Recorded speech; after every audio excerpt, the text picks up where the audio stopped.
டீத்தூளை கலக்குறாங்க. ஆனால் டீத்தூள் கரைஞ்சுதா? என்னது? டீத்தூள் கரையலை இல்லையா? சரி, அதை கலக்கி விட்டுட்டு இப்போ பாருங்க. ஓகே, இப்போ டீத்தூள் என்னது என்னது மணல். இப்போ என்ன எடுக்க போகிறீங்க?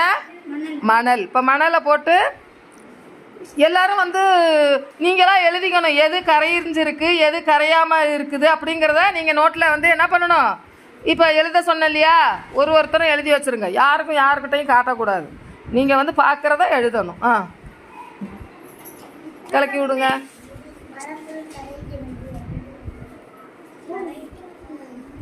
இப்போ மணலை போட்டு என்ன பண்ணியிருக்கிறோம்? என்ன பண்ணியிருக்கோம் சொல்லுங்க? மணல் போட்டிருக்கோம். மணல் கரைஞ்சிருக்குதா? Okay okay. அப்போ மணல் தண்ணியில் கரையுமா? உப்பு. என்னது?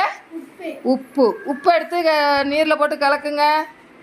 அது என்ன மாற்றம் நிகழ்குதுன்னு பாருங்க. கரையும் பொருளா கரையாத பொருளான்ட்டுன்னு பாருங்க.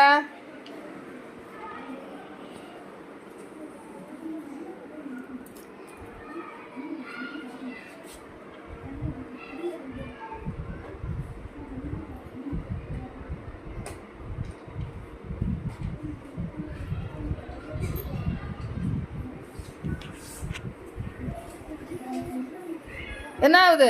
கரைஞ்சிருச்சா கரையலையா? கரைஞ்சிருச்சா கரையலையா? கரைஞ்சிருச்சா?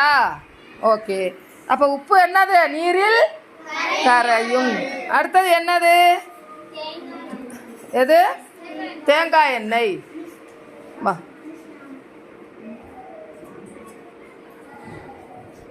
இது என்னது? தேங்காய் எண்ணெய். இப்போ என்ன பண்ண போகிறோம்? தேங்காய் எண்ணெய் தண்ணியில் விட்டு கலக்க போகிறோம். ஊற்றுங்க.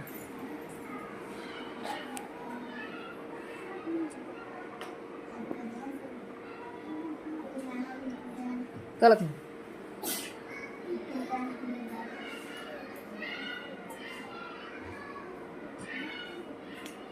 விட்டுருங்க.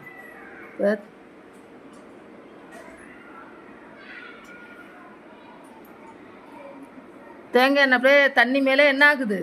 அப்படியே மிதக்குது. என்ன ஆகுது? மிதக்குது. ஓகே. ஏன் தேங்காய் எண்ணெய் மிதக்குது? நீரை விட இது என்னது? அடர்த்தி. Very good very good. இப்போ எந்த பொருள் கரையுது கரையலைங்கிறத நீங்கள் இதில் தெரிஞ்சுக்கிட்டீங்களா? எந்தெந்த பொருள் நீரில் போட்டால் கரையும் கரையாது, அதுக்கு என்னென்ன தேவையான பொருள்களை எடுத்துக்கிட்டோங்கிறதும் பார்த்தீங்க. எல்லாம் நீங்கள் ஒவ்வொருத்தரும் என்ன பண்ணணும்? நோட்டில் எழுதிக்கிட்டீங்களா எந்தெந்த பொருள் கரையும் கரையாதுன்னு? ஓகே.